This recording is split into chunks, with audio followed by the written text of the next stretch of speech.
This is the Lone Creator YouTube. We hope this video helps. You're starting Automator to build a macro. Open Automator and pick Quick Action or Application now. You want real inputs, files, folders, or an app. Note exact paths so actions target them accurately. Once done, enable accessibility and full disk access if Automator needs to control apps or read protected folders. Make sure to set the workflow to receive proper input types, because wrong input breaks chaining. Now add your first action from the library and keep the workflow pane visible. You'll now assemble the middle. Drag actions in sequence and test every step with a small sample. Use get-specified finder items or variables to fix inputs, and prefer explicit file types so later actions don't fail.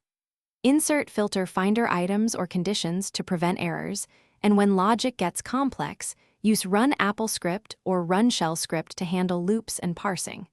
Once one chain works reliably, duplicate and adjust steps for other cases, making transitions smooth between actions. Finish by saving the workflow as an application or quick action, and if helpful, bind a keyboard shortcut in system settings. Run full end-to-end tests with different file sets and watch the log pane for failed actions or error codes. Make sure outputs match expected types.